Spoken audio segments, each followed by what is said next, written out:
In the 19th century, Islam underwent a profound crisis of faith when it reached politically and culturally its lowest ebb. At that time, forces of renewal also sprung up all over the Muslim world. Some of the key reform movements that are worthy of note are, first of all, the Wahhabi movement, which occurred at the end of the 18th century. Muhammad ibn Abdul al-Wahhab, who lived between 1703 and 1792, allied himself with Muhammad ibn Saud, who died about 1765. Ibn Saud was a local Arab tribal chief, and a militant reformist movement was set in motion that would claim most of the Arabian Peninsula. That is why Arabia is now called Saudi Arabia. Though called Wahhabist by others, they call themselves Unitarians, that is, those who upheld and practiced monotheism. They were a Kharjaite-like movement that regarded all Muslims who resisted them as unbelievers, that is, enemies of God who must be fought. In India, at the end of the 18th century, there were also a number of key reformers. Shah Waliullah, Sir Sayyid Ahmad Shah, and Jamal-ud-Din al-Afghani. Waliullah has often been regarded as the father of modern Indian Islamic thought. He lived during the time the Mughal Empire was in decline and when the Muslim minority community faced challenges from the Hindu and Sikh uprisings, as well as internal disputes between the Sunni and the Shi'i factions. Waliullah was educated in Mecca, but he avoided the rigid confrontive style of the Wahhab, who tried to eradicate Sufism. Rather, he sought to reform Sufism.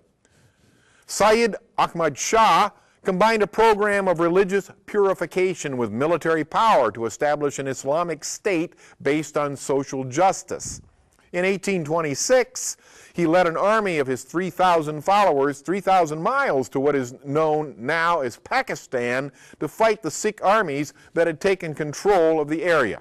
Jamal-ud-Din al-Afghani, who lived from 1838 to 1897, was a major catalyst for Islamic reform.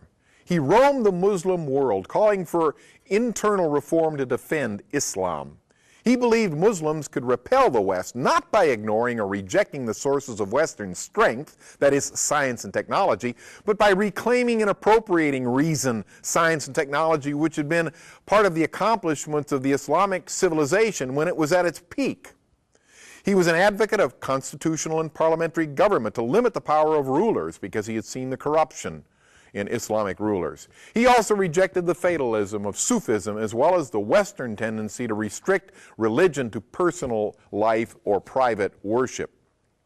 A number of reformers also arose in Egypt. Muhammad Abdu, who lived from 1849 to 1905, and Rashid Rida, who lived from 1865 to 1935. These were the great synthesizers of modern Islam. Their Salafiyah movement influenced reform movements from North Africa to Southeast Asia.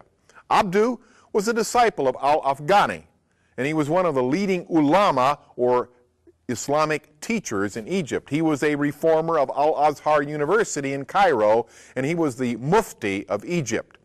He's remembered as the father of Islamic modernism in the Arab world. He collaborated with Afghani in the 1870s and 1880s, writing reformist articles and participating in a nationalist movement, being unsuccessful in revolting against the British influence in Egypt. He was exiled with al-Afghani to Paris, and when he returned to Egypt, he turned his attention away from politics and he focused on religious and educational reform. He believed that the reason Islam was in decline was the prevalence of un-Islamic beliefs such as saint worship, miracles, and Sufi passivity or fatalism, which stifled creativity and dynamism.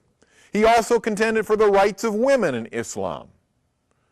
Rashid Rida, who was his disciple, was called the mouthpiece of Abdu, and he adopted and carried on the al-Afghani Abdu legacy, calling for a reinterpretation of Islam.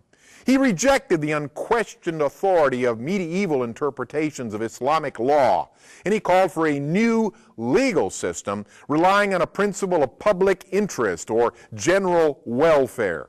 He taught that new laws needed to be deduced by analogy from the Quran and the Sunnah, or the traditions of the Prophet. He shifted the Salafi movement's more conservative position during the 30 years after the death of Abdu in 1905, and he continued to oppose the British control of Egypt. He became more critical of the West and the growing influence of Western liberal secular nationalism and culture in Egypt. Rashid Rida had a great influence on Hassan al-Banna, who was the father of Egypt's Muslim Brotherhood. In Libya, Muhammad Ali ibn Sanusi, who lived from 1787 to 1859, also called the Great Sanusi, studied in Cairo and Mecca, but he rejected the political fragmentation of the Arabs from tribalism and regionalism and reasserted the need for Islamic unity.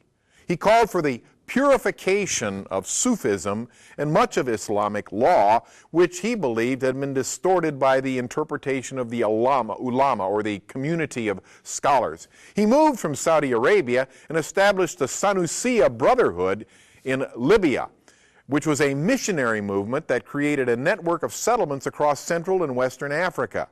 The Sanusi program advocated militant activism following the example of Muhammad. They established Sufi centers for the place of instruction as well as military training and social welfare. They were committed to the establishment of an Islamic state and the spread of Islam. Their descendants resisted European colonialism, and the grandson of Ibn Sanusi led the revolt against Italian colonial rule and independence. At independence, he became King Idris I of Libya. Another major movement was the Mahdi movement in Sudan. Muhammad Ahmed, who lived from 1848 to 1885, founded the Mahdiya in Sudan and proclaimed himself Mahdi in 1881. He claimed to be the divinely appointed and inspired representative of God. As with Muhammad's victories, the gains of the Mahdi's forces were attributed to divine guidance and interpreted as the validation of his claims. He called for the purification of Islam and the unity of all Muslims. When the Mahdist forces triumphed over the Egyptian forces at Khartoum in 1885 that were led by the British General Gordon, he established an Islamic state governed by Mahdist religious ideology. That state lasted until 1899 and was the forerunner of modern Sudan. Probably the most significant and most recent of movements that have occurred is the Irani movement that occurred during the 1960s and 70s. The Shah of Iran's White Revolution attempted to implement a wide range of modernization programs. Despite notable gains, that program impacted primarily urban areas and middle-class technocrats and professionals. It did not include significant political reform, and many became more critical of the Shah's growing autocratic rule. The rapid pace of modernization also posed a threat to Iranian national identity and culture. In the face of the Shah's refusal to grant broader political participation, an alliance developed between the traditional religiously oriented classes and many modern Western-educated intellectuals and professionals. As opposition to the Shah increased, Shiite mullahs led the demands for political reform. The Islamic component of Iran's revolution had many sources, drawing on a variety of Islamically oriented leaders, including Mehdi Bazargan, Dr. Ali Shariati, and the Ayatollah Ruhollah Khomeini. After the downfall of the Shah, sharp differences arose between the various factions, and a special sharp division arose over the role that the clergy should play in the interpretation of Islamic law. Liberal constitutionalists and secularists and Islamic moderates like Mehdi Bazargan believed that the clergy should have an indirect role in government as members of a committee that could veto any law judged contrary to Islam. The second camp, led by the Ayatollah Khomeini and supported by the majority of the mullahs, advocated direct rule by the religious leaders and the full implementation of traditional Islamic law. After a short struggle, Khomeini and his followers prevailed. Dissent was silenced, and opponents were either defrocked, fled the country, were imprisoned, or were executed. From the mid-20th century on, we begin to see Islam regaining political and economic power. There are a number of reasons behind this resurgence. First of all, it was based on the Islamic Reformation of the 19th century. In many respects, it paralleled the political resurgence that followed the Protestant Reformation. Secondly, we see increasing political independence, mostly between World War II and the 1970s, and this involved the breakdown of the British Empire and the French colonial empire as well. In some cases, it involved a long armed struggle, such as in Algeria, Indochina, and other places.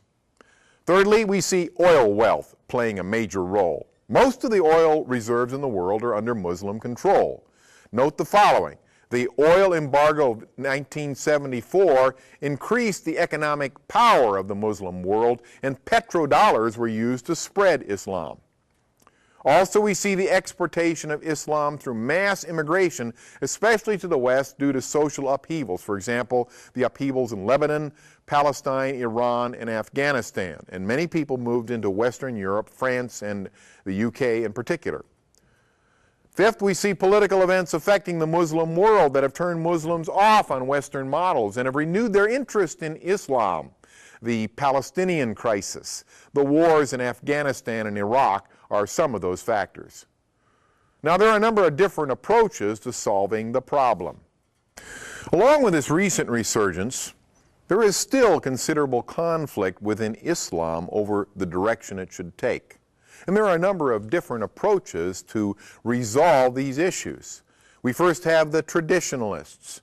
Now, the traditionalists feel that the problem is not Islam itself, but Muslims.